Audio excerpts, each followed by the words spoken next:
Book 2 Serendipity Girl bagian 37. Aku benar-benar sangat membenci pria tua itu. Gumam Kevin seraya memasukkan beberapa peluru pada pistolnya. Atala hanya melirik seraya tersenyum tipis pada Kevin. Kini, mereka semua sedang bersiap di dalam markas bawah tanah dalam gedung The Karsa Group. Dom sudah berangkat lebih dulu dengan membawa beberapa senapan sniper atau senapan laras panjang milik Atala. James yang saat itu sedang mencari salah satu senapan sniper koleksi Atala, menoleh pada pria dingin itu ketika semua senapan di sana sudah tidak ada. Atala, di mana baret M82 milikmu? Bukannya senapan itu ada 3? Tanya James. Atala yang kini sedang duduk di kursinya hanya melirik sesaat dan kembali terfokus pada layout rumah sakit yang baru saja diberikan Roy padanya. Dom membawa semua senapan laras panjang. Aku menempatkan beberapa anak buahku untuk bersiap di titik lokasi lain di sekitaran gedung rumah sakit tersebut. Sahut Atala. James mengangguk lalu mengambil sebuah pistol Glock 20 yang berisi 15 peluru berukuran 10 mm dan memasukkannya ke dalam saku rompi anti peluru yang ia kenakan di balik jaketnya. Baiklah, semuanya sudah siap. Tanya Atala seraya bangkit dari tempat duduknya. Para anak buah pilihannya berdiri tegak di tempatnya dan sudah siap.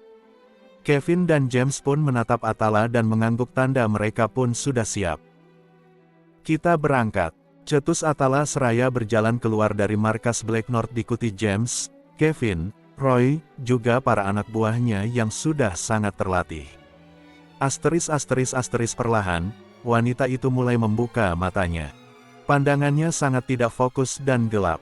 Ara mengerjap-ngerjapkan matanya berkali-kali hingga mulai terlihat sebuah cahaya berwarna kuning kemerahan dari sebuah penyimpanan besi. Kesadaran wanita itu mulai kembali. Tetapi, tangan dan kakinya terikat ke belakang sebuah kursi, dengan mulut yang dibekap menggunakan kain. Ara bergelinjang, berusaha melepaskan tangannya dari ikatan yang cukup kuat hingga terjatuh ke lantai. Para pria besar berpakaian hitam-hitam itu menoleh ke belakang dan hanya tertawa sinis. Melihat Ara yang tergeletak di lantai. Setiap Ara berusaha melepaskan ikatan dari tangannya, gesekan demi gesekan terasa semakin menyakiti pergelangan tangannya. Wanita itu menangis dalam diam. Matanya menatap sekeliling, memperhatikan ruangan itu. Tiba-tiba terdengar suara langkah kaki yang sangat nyaring mendekat ke arahnya. Para pria kekar yang tadi menertawakannya, membungkuk seperti memberi hormat pada orang yang kini berada di belakangnya. Kenapa kalian membiarkan tamu kita terjatuh seperti ini? Kalian benar-benar tidak tahu cara menyambut seorang tamu dengan baik seperti apa. Ujar pria itu yang tak lain adalah Benedik. Benedik mengangkat tubuh Ara, dan kembali mendudukkan wanita itu di atas kursi besinya. Napas Ara memburu ketika Benedik kini berada di hadapannya dan menatap ke arahnya. Pria tua itu membelai wajah Ara, dan kemudian membelai kepala Ara dan di detik berikutnya Benedik menarik rambut Ara ke belakang, hingga wanita itu mendongak.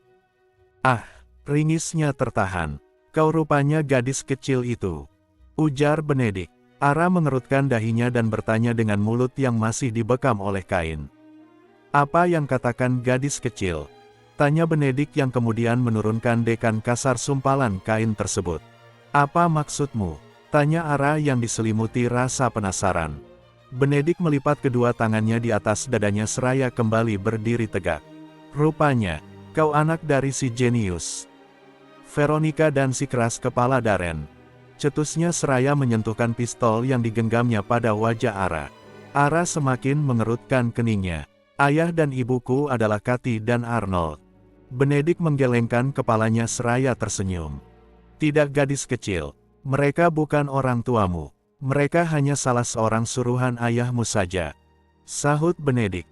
Pria itu berjalan mendekat pada Ara, dan setengah berjongkok di hadapan wanita itu. Ia menarik dagu Ara dan mulai mengintimidasinya. Di mana memorikat yang Jack salin dan disembunyikan oleh Arnold? Jawab, bentak Benedik. Ara terperanjat, ia terkejut dengan suara tinggi yang menggema dalam seisi ruangan itu. Jawab, bentak Benedik yang kemudian memukul pistol yang sedari tadi digenggamnya pada wajah wanita itu, bahkan membuat wanita itu tersungkur ke bawah karena pukulannya yang sangat keras. Ara reringis merasakan rasa sakit di wajahnya. La kembali teringat setiap perlakuan Arnold padanya saat ayahnya itu masih hidup. Surai gelapnya menutupi wajah. Air mata menetes dari kedua sudut matanya.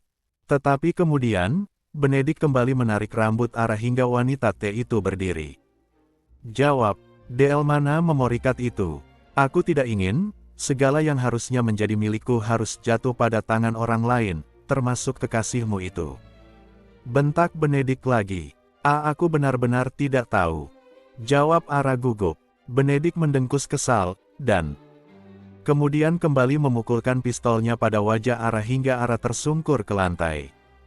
Belum puas, Benedict menendang tubuh wanita itu seperti ia melakukannya pada seorang pria, hingga rasa kesalnya hilang.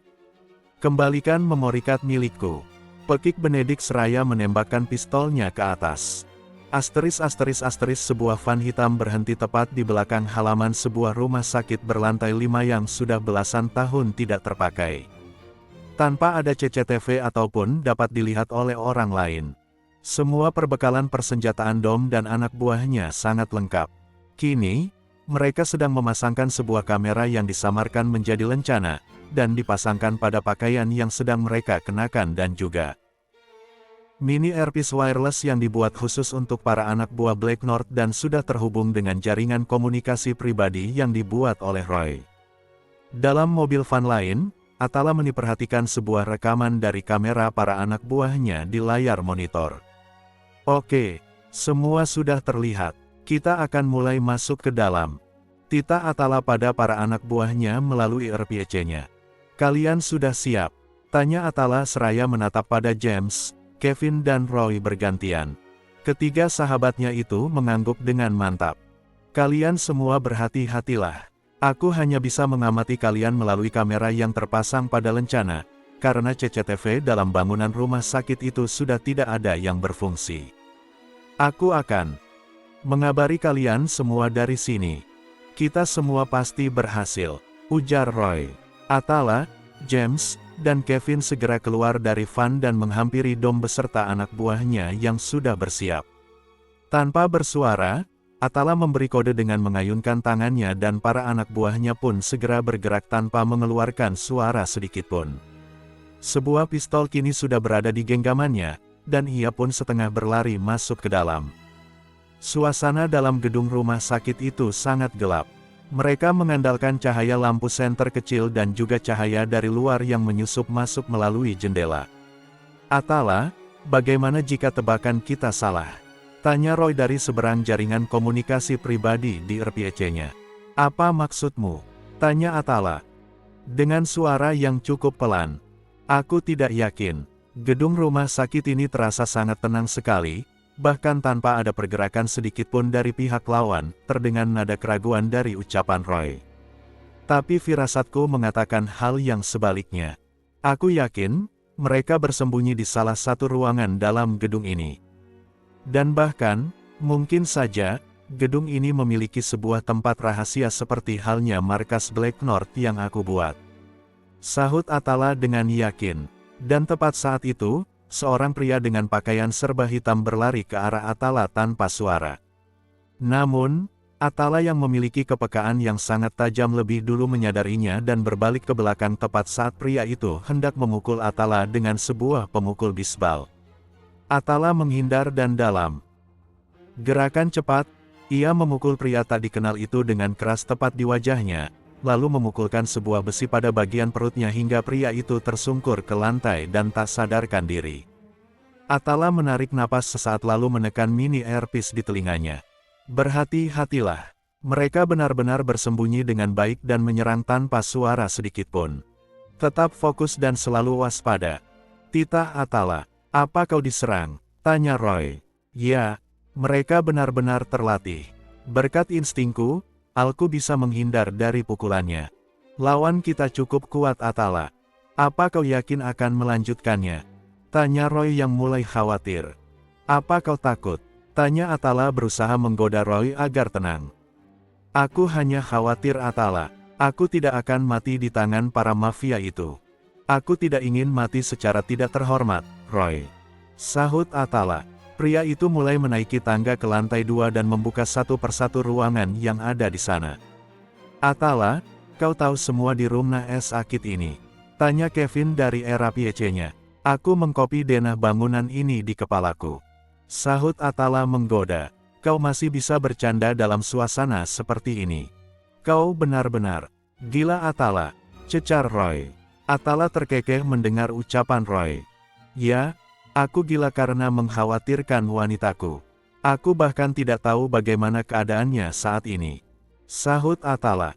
Roy, bisa kau lihat penyebaran anak buahku? Tanya Atala. Roy terdiam sesaat, lalu kembali terdengar suaranya. Semua tersebar di lantai 1, 2, 3, 4, dan 5. Baiklah, aku akan turun ke lantai 1, ada apa Atala? Tanya James dari Airpeace. Kau di mana James? Tanya Atala. Aku di lantai 1. Aku menemukan sesuatu. Apa? Tanya Atala penasaran seraya mulai melangkahkan kakinya turun ke bawah. Sebuah pintu. Kau di mana Atala? Aku akan menunggumu di sini. Aku segera ke sana. Pria itu setengah berlari menuruni tangga.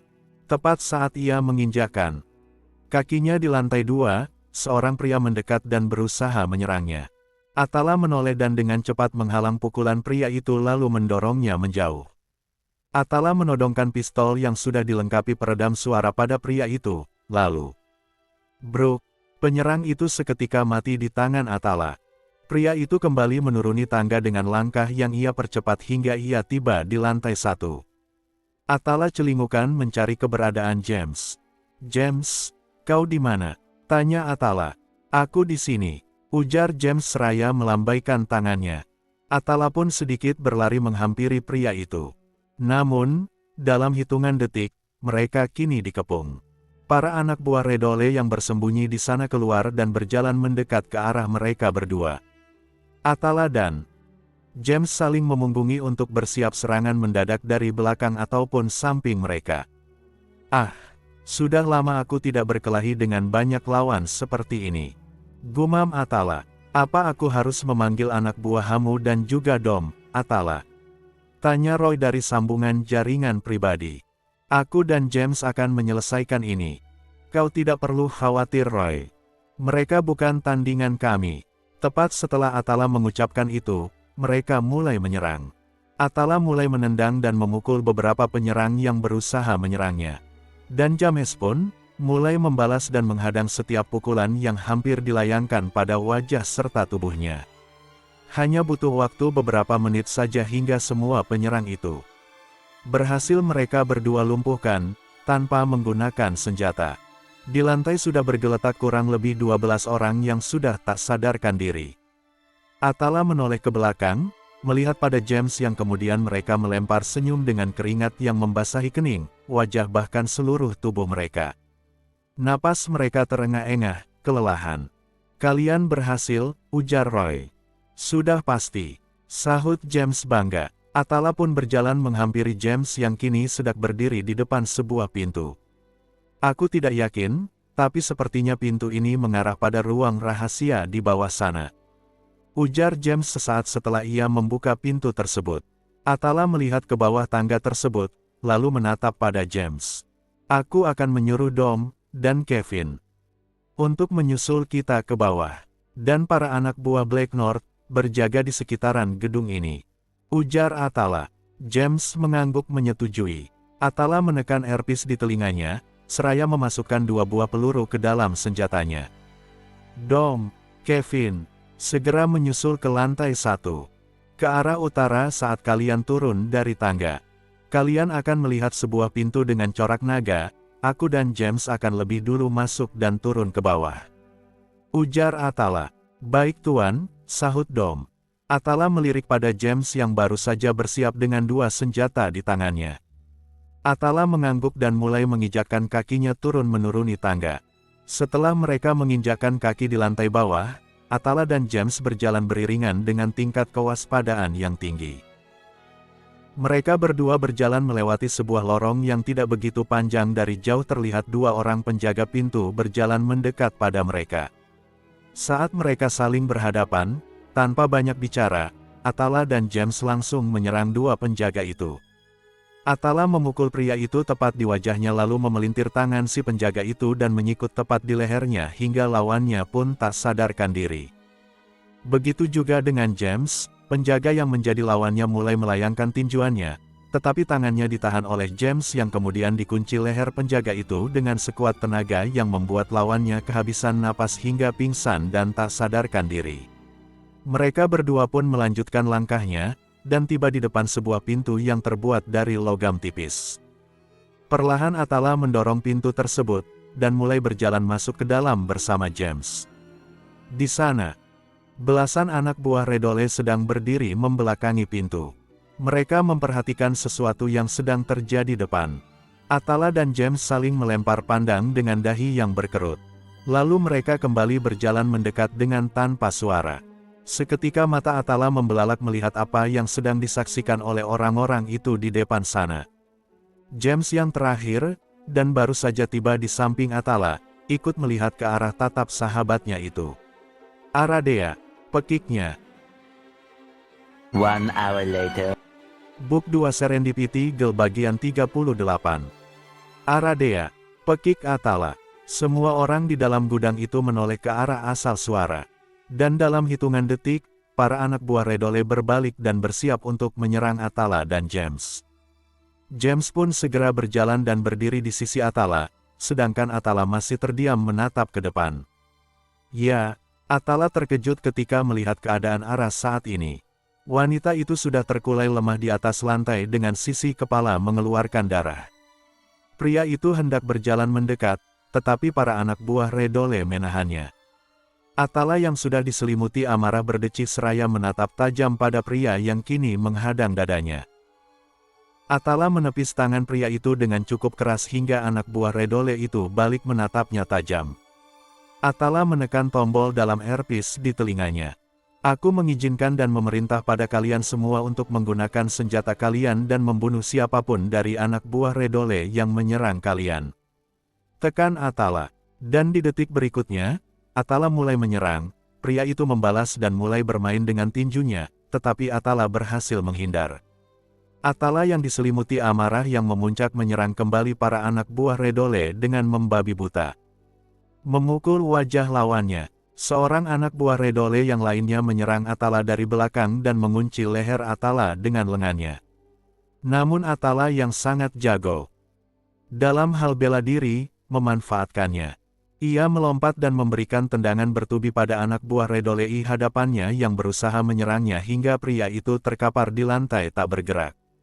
Atala pun menyikut pria di belakangnya tepat pada ulu hati pria itu hingga ia meringis kesakitan, dan dimanfaatkan Atala untuk kembali menyerang hingga pria itu pun terkapar. Tak begitu lama, Kevin, Dom dan beberapa anak buah Black North masuk ke dalam ruangan itu dan mulai membantu menyerang lawan yang cukup banyak. Di lain sisi, James yang juga mulai diserang anak buah Redole sedang berusaha membabat abis mereka yang hendak memukulnya. James yang sangat jago berkelahi dalam hitungan menit saja sudah membuat beberapa anak buah Redole tergeletak di lantai. Kini tersisa 5 anak buah Redole yang sedang berjalan menghampiri James dan Atala. Mereka berlima mulai berlari dan saat tiba di depan Atala dan James, salah satu dari lawan menendang tepat di perut Atala hingga pria itu tersungkur ke lantai dan mengeluarkan darah dari mulutnya. Atala segera bangkit, mengusap sisi bibirnya dan kembali menyerang mereka. Pria yang diselimuti amarah yang sangat besar itu menendang dengan kencang salah satu anak buah Redole dari belakang, dan membuat lawannya tersungkur ke depan. Dan ketika lawannya hendak bangkit, Atala mengunci lehernya dan dalam sekali hentak Atala memelintir leher pria itu hingga lawannya terjatuh dan tergeletak di lantai. Atala menatap sekeliling dan melihat semua musuhnya sudah terkapar di lantai dan tak sadarkan diri. James, Kevin, Dom dan anak buahnya sedang berdiri dan mengatur napas mereka. Atala menoleh mencari Benedik yang jelas-jelas ia lihat saat pertama ia masuk dalam ruang bawah tanah tersebut. Tetapi, pria tua itu kini menghilang. Atala segera berlari menghampiri arah yang masih tergeletak tak sadarkan diri dengan tangan dan kaki yang masih terikat. Pria itu lantas membuka ikatan di tangan dan kaki wanita itu, lalu menyingkap surai coklat gelap yang menutupi wajah Ara, dan menaruh kepala Ara di atas lengannya. "Ara, kau mendengarku? Ara, sadarkan dirimu," ujar Atala. Mata Ara yang semula terpejam, untuk sesaat terbuka. Kedua matanya memar cukup parah, dengan hidung yang sudah mengeluarkan darah serta sudut bibirnya yang membiru dan terluka masih sempat tersenyum pada pria di hadapannya. Atala, aku tahu kau pasti datang menyelamatkanku." Satu lirihnya, yang di detik berikutnya wanita itu tak sadarkan diri. Ara, sadarkan dirimu Ara. Tetap bersamaku. Ara, pekik Atala. Tanpa berpikir panjang, Atala mengangkat tubuh wanita itu dan segera membawanya keluar dari ruang bawah tanah diikuti James, Kevin, Dom beserta anak buahnya yang lain. Setelah berada di luar gedung rumah sakit, ternyata Roy sudah membawakan van mereka ke depan pintu lobi rumah sakit yang tak terpakai itu dan James membukakan pintu belakang mobil. Atala segera membawa masuk Ara diikuti James dan Kevin yang menutup kembali pintu van tersebut. Atala membaringkan Ara di atas jok yang lebih panjang, dan ia duduk di sampingnya. Sedangkan Dom dan para anak buahnya yang lain berlari dan masuk ke dalam mobil van mereka masing-masing. Atala menekan kembali earpiece di telinganya yang kemudian terhubung pada Dom. "Berapa banyak anak buah kita yang mati?" tanya Atala datar. "Semua anak buah kita selamat Tuan," sahut Dom dari seberang jaringan pribadi mereka. "Baiklah. Kalian beristirahatlah dan kembali ke markas. Aku akan menghubungi kalian jika terjadi sesuatu," titah Atala. "Baik bos," sahut Dom. "Terima kasih atas kerja keras kalian dalam misi ini," ujar Atala dengan tulus lalu mematikan jaringan pribadinya. James menatap pada Atala seraya tersenyum. Sedangkan Kevin masih sibuk membersihkan luka bekas pukulan di wajahnya.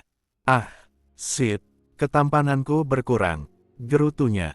Atala hanya menoleh sesaat pada James lalu kembali menatap wajah Ara yang penuh dengan lebam dan darah yang mulai mengering.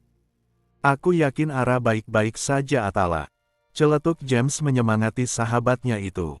"Aku pastikan, Benedict akan mati di tanganku," gumamnya dengan rahang yang mengeras. Asteris mobil van mereka berhenti tepat di depan pintu masuk ruang UGD. James dengan cekatan membukakan pintu dan membuat Atala dengan mudah membawa Ara keluar dari sana. Pria itu bergegas berlari dengan Ara yang berada dalam gendongannya menuju Dua orang perawat tiba seraya membawa sebuah brangkar untuk membawa Ara. Atala menidurkan Ara di atas brangkar tersebut, yang kemudian brangkar tersebut segera didorong oleh kedua perawat tersebut dan membawanya masuk ke dalam ruang perawatan. Dari kejauhan, Freddy berlari dan membuka tirai penghalang ruang tindakan. "Apa yang terjadi Atala?"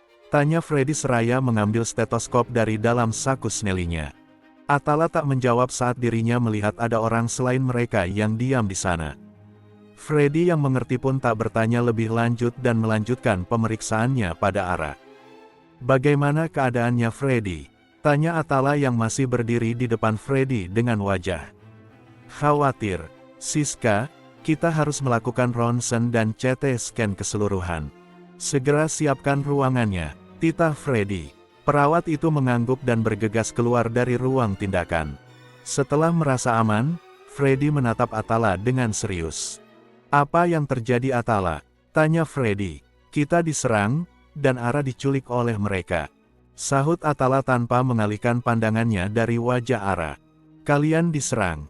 Bagaimana bisa?"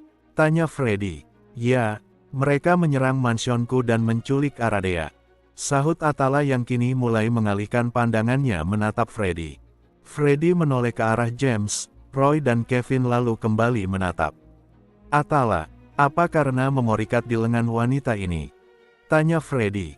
Atala yang baru saja teringat mengenai memorikat dan chip di tangan Ara segera meraih lengan wanita itu, lalu menghela napas lega.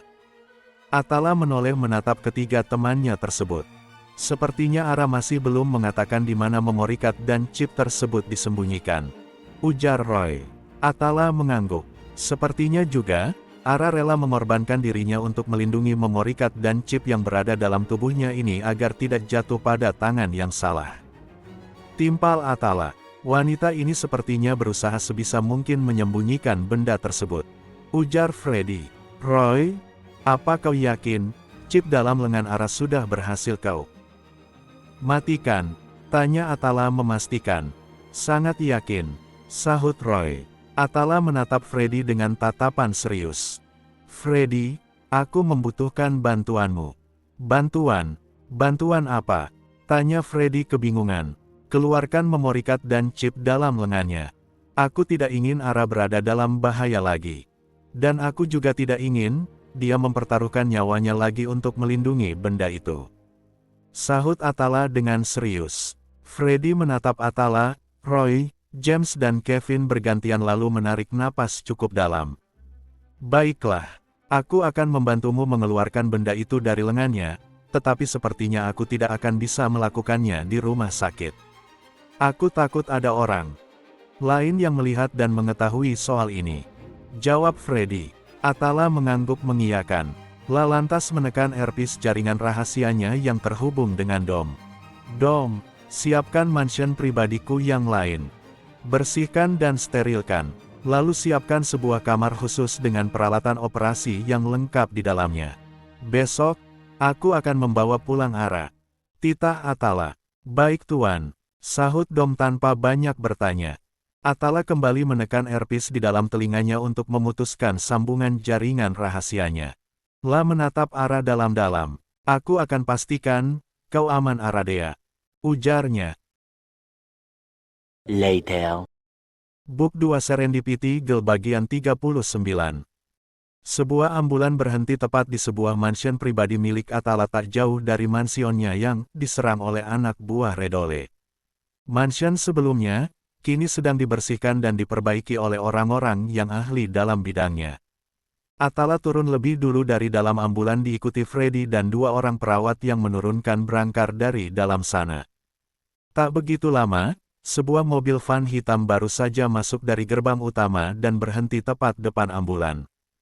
Dari dalam sana, Roy, Kevin dan James turun dan segera mengikuti Atala, Freddy dan dua perawat yang sedang mendorong berangkar masuk ke dalam mansion.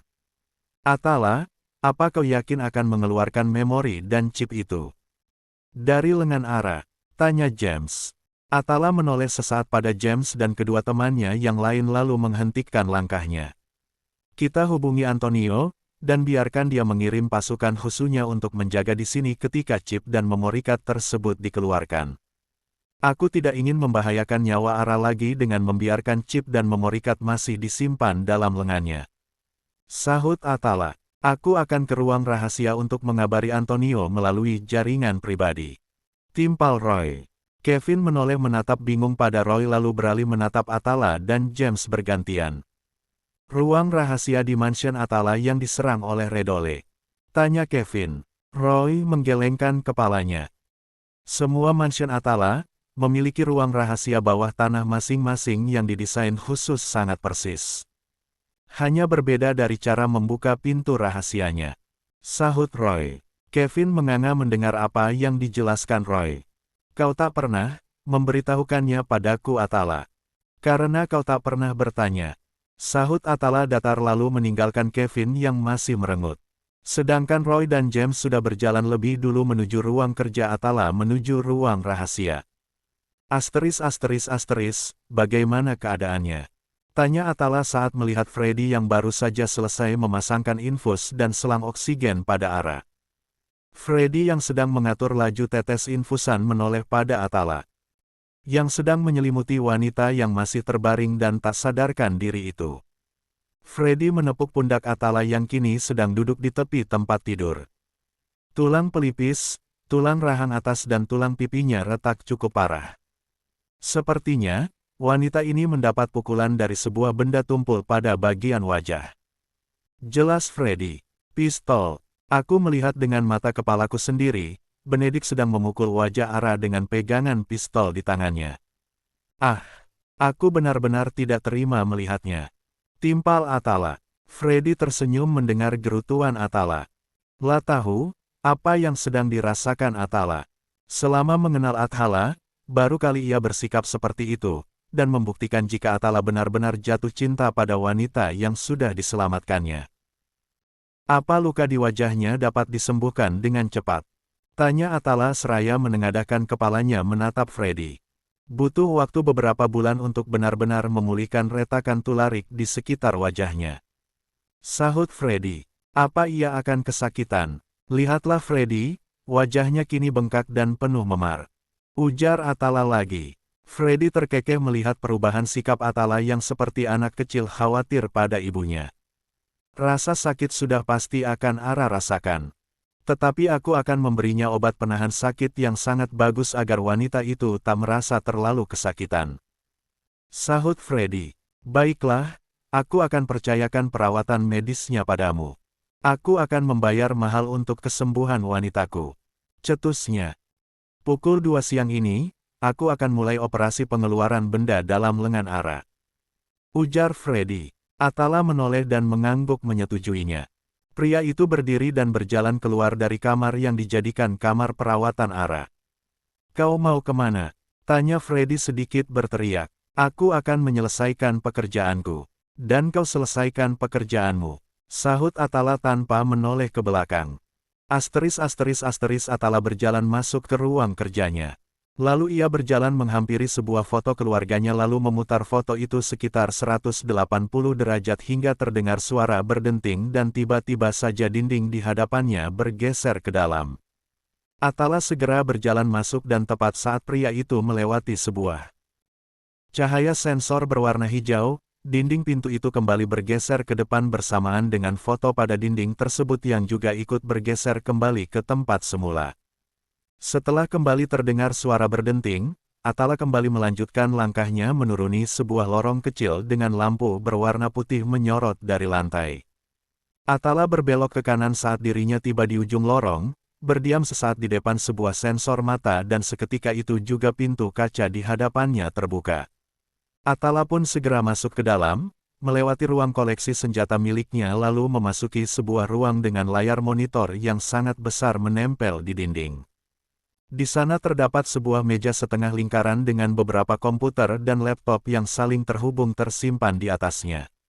Roy, James dan Kevin sudah duduk di sana menunggu Atala tiba. Apa kau sudah menghubungkan panggilan video dengan Antonio? Tanya Atala yang sedang berjalan menghampiri ketiga temannya. Roy, James, dan Kevin menoleh ke belakang lalu kembali terfokus pada layar monitor laptop yang sedang Roy otak-atik. Atala, sebaiknya kau melihat ini terlebih dahulu. Ujar Roy seraya menekan tombol enter.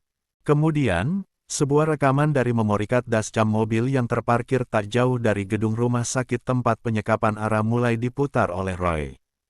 Dalam rekaman tersebut memperlihatkan sebuah mobil polisi terparkir di sana dan tak begitu lama terlihat seorang pria tua bertubuh agak gempal berlari seperti orang ketakutan dan masuk ke dalam mobil polisi tersebut. Selang beberapa detik, mobil polisi itu pun melaju meninggalkan halaman rumah sakit yang terbengkalai tersebut. Roy pun menekan tombol pause untuk menghentikan rekaman tersebut. Roy, James, dan Kevin menoleh menatap Atala yang sedang duduk di kursinya dengan mata yang masih menatap pada layar besar di hadapannya. Lalu apa yang akan kita lakukan? Sudah sangat jelas, jika polisi ikut andil dalam rencana penculikan Ara. Tanya Roy. Atala masih terdiam dengan kerutan dahi yang saling bertaut. Sambungkan panggilan video dengan Antonio sekarang. Titah Atala. Tanpa menunggu lama, Roy segera menghubungkan panggilan dengan Antonio. Dalam dering kedua, di layar besar terlihat wajah Antonio yang sedang berada di dalam ruangannya. Bagaimana misi kalian? Tanya Antonio. Misi kita berjalan dengan lancar. Antonio, sepertinya Benedict memiliki orang berpengaruh di balik rencana-rencananya. Ujar Atala. Terlihat dahi Antonio berkerut. Orang berpengaruh. Maksudmu? Tanya Antonio tak mengerti. Atala menoleh pada Roy sesaat. Roy yang menegetai maksud Atala mengangguk dan mulai mengetikkan beberapa serangkaian abjad dan numerik yang kemudian di layar besar memunculkan rekaman yang baru saja dilihat oleh mereka. Terlihat, Antonio sedang memperhatikan isi dari rekaman tersebut lalu ia menghentikan rekamannya tepat saat Benedict membuka pintunya. Roy, bisa kau perbesar gambar ini dan mencari siapa identitas orang tersebut? titah Antonio. Roy mengangguk dan mulai mencari apa yang Antonio perintahkan. Roy men-screenshot hasil pemberhentian pemutaran tersebut dan mulai mengetik kembali abjad dan numerik hingga ia mulai terhubung dengan jutaan data dan mulai men-scan foto orang dalam screenshotan itu. Tak butuh waktu lama, hingga sebuah data beserta fotonya tampil dan bertulisan matching. Roy kemudian menampilkan foto beserta data orang tersebut di layar besar ruang rahasia Atala maupun Antonio. William, gumam Antonio yang terdengar seperti pertanyaan untuk dirinya sendiri.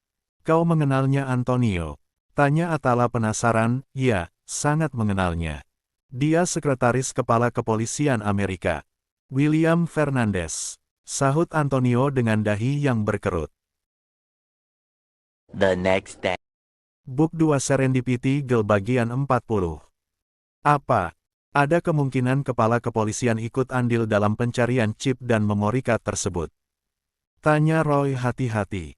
Kemungkinan? Ya, aku harus menyelidikinya terlebih dahulu. Atala hanya mengangguk menanggapi. Baiklah Antonio, aku serahkan urusan William dan kepala kepolisian padamu. Aku tidak bisa membantu jika berkaitan dengan kepolisian. Kau pasti tahu alasannya. Sahutnya. Baiklah. Aku akan segera mengabari jika ada informasi yang aku dapatkan. Antonio pun memutuskan sambungan videonya. Roy, bisa kau carikan informasi mengenai sekretaris itu? Tanya Atala. Roy mengangguk. Apa kau mencurigai sesuatu? Tanyanya seraya memasukkan beberapa kode kombinasi numerik pada laptopnya. Atala hanya terdiam dan masih hanyut dalam pikirannya. Tak begitu lama, terdengar suara sentuhan keyboard terakhir pada laptop Roy, dan menampilkan beberapa informasi mengenai William di layar besar. Terlihat salah satu sudut bibir Atala terangkat. Tebakanku ternyata benar, gumamnya. Tebakan? Apa maksudmu? Tanya Kevin. William adalah mantan seorang detektif biasa. Telah diangkat sebagai sekretaris kepolisian tepat 2 tahun yang lalu. Jelas Roy. Dan dia yang dahulu menjadi penanggung jawab kasus Anata. Pria itu bersikeras menutup kasus kematian Anata dengan mengatakan bahwa Anata bukan korban pembunuhan. Ayahku sempat beradu argumen dengan William, tetapi ibuku menenangkannya dan meminta ayah untuk menerima keputusan mereka. Timpal Atala dengan tatapan menerawang. Kenapa ibumu memilih untuk menerima keputusan itu? Tanya James. Karena ibuku selalu memegang kuat prinsipnya. Yang benar akan kembali pada jalan yang benar, dan yang salah akan segera terungkap.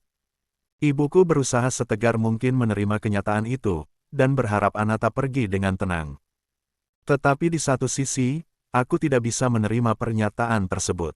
Firasatku mengatakan ada yang tidak beres dengan kematian Anata.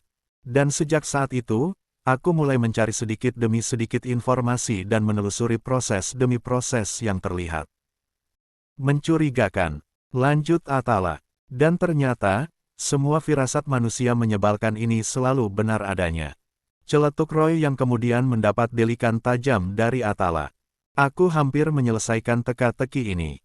Aku harap, Ana bisa pergi dengan tenang. Lirihnya. Aku yakin, Ana bangga memiliki kakak sepertimu Atala. Timpal James. Kembali terulas sebuah senyum hangat di wajah pria itu. Seakan beban ia percaya, beban berat yang selama ini ia pikul, akan segera selesai dan hilang dengan sendirinya. Aku hanya berharap, semua ini segera berakhir dan aku bisa menikmati kehidupanku bersama wanita yang aku cintai. Ujar Atala. Pria itu kini berdiri dari kursinya dan berjalan-berjalan keluar meninggalkan ketiga temannya yang sedang menatap pada dirinya kagum. Aku sangat yakin, wanita yang ia maksud adalah Aradea. Celetuk James. Apa aku tidak ada kesempatan untuk dekat dengan si pelayan spesial itu? Tanya Kevin. Jangan harap Kevin. Sahut Atala yang kini sudah tak terlihat lagi. Kevin menganga. Telinganya benar-benar sangat tajam. Celetuknya. Asteris, Kenzo. Sepertinya hari ini aku tidak bisa datang ke kantor. Aku sedang ada urusan penting saat ini. Ujar Atala dengan sebelah tangannya menempelkan ponsel di telinganya. Baik Tuan, saya akan reschedule jadwal rapat Anda dan akan saya kirimkan melalui email. Sahut Kenzo dari seberang telepon. Baiklah, aku percayakan padamu. Kau bisa menghubungiku jika ada sesuatu yang darurat. Baik Tuan, jawab Kenzo lagi yang kemudian panggilannya diputus oleh Atala. Pria itu lantas kembali menaruh ponselnya di atas nakas dan berjalan mendekat pada Ara yang masih belum sadarkan diri. Atala duduk di tepi tempat tidur itu dan menggenggam tangan Ara cukup lama. Apa kau takkan melepaskan tanganmu dari tanganku? Tanya Ara seraya membuka matanya. Untuk sesaat, Atala terkesiap dan menatap bingung pada Ara. Kau sudah sadar? Tanya Atala hati-hati. Wanita itu tersenyum menanggapi seraya menganggukkan kepalanya perlahan-lahan. Ya, aku sudah sadar sejak 30 menit yang lalu.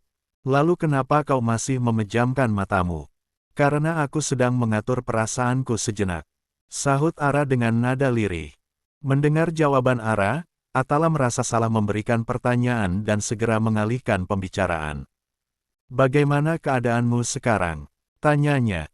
Sudah lebih baik, sahut Ara. Syukurlah. Atala, terima kasih, karena telah menolongku.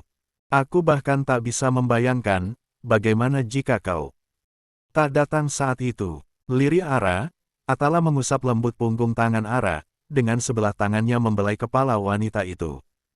Maaf, ternyata aku gagal melindungimu Ara. Tidak Atala, justru sebaliknya. Kau sudah menyelamatkanku, dan melindungiku di saat yang tepat. Bahkan kau mengorbankan nyawamu untuk menolongku, serga Ara. Aku lakukan semua itu demi mendapatkan kau kembali Ara.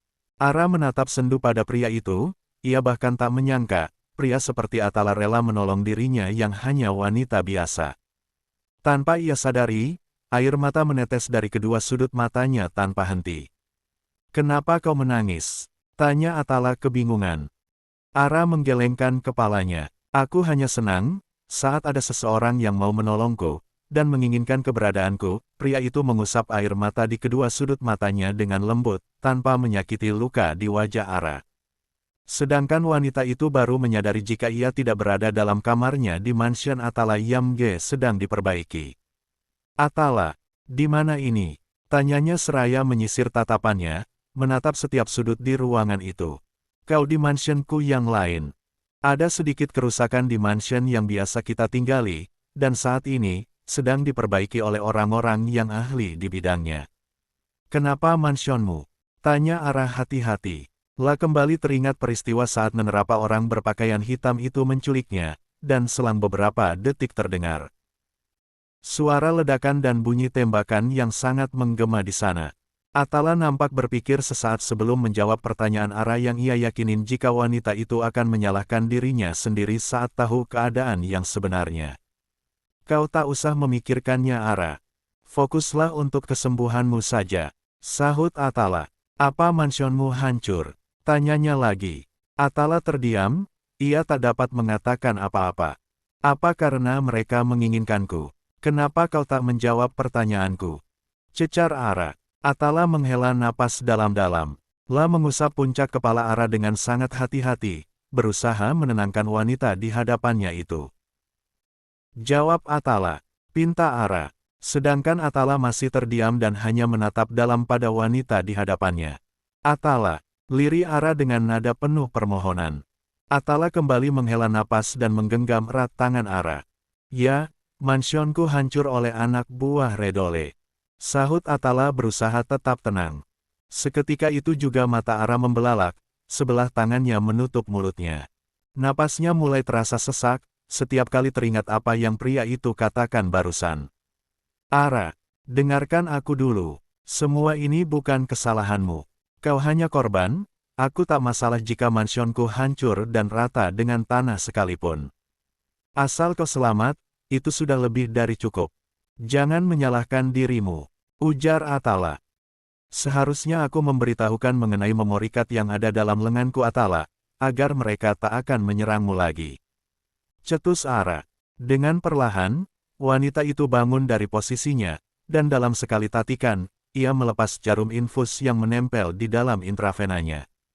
Atala yang melihat itu seketika meraih tangan Ara dan berusaha menghentikannya. Tetesan darah dari titik bekas suntikan infusan terus menetes di atas lantai, dan membuat Atala panik hingga berteriak memanggil Freddy. Freddy, Freddy. Pekik Atala dengan sebelah tangannya masih menarik Ara yang sudah bersiap untuk berdiri. Kau mau kemana Aradea? Tanya Atala dengan nada sedikit tinggi dan ikut bangkit dari atas tempat tidur. Ara menoleh sesaat dan berusaha melepaskan tangannya dari cengkraman kuat tangan pria itu. Melihat raut wajah Ara, ia menyerah dan melepaskan agar Ara tak merasa kesakitan. Dengan rona wajah yang sangat pucat, wanita itu memaksakan dirinya berjalan dengan langkah yang gontai. Aku akan memberikan apa yang mereka cari Atala, agar mereka tak mengganggumu lagi, sahutnya dengan napas yang mulai terasa sesak. Dan tepat pada langkahnya yang keempat, kaki Ara kembali tak seimbang. Dengan gerakan cepat, Atala berhasil menahan tubuh wanita itu. Aku sudah katakan, semua ini bukan salahmu Ara. Ujarnya yang kemudian menggendong Ara dan membaringkan wanita itu kembali di atas tempat tidur. Freddy, cepat kemari. Pekik Atala lagi. Semua ini salah aku Atala, semuanya salahku. Lirih Ara disela isak tangisnya.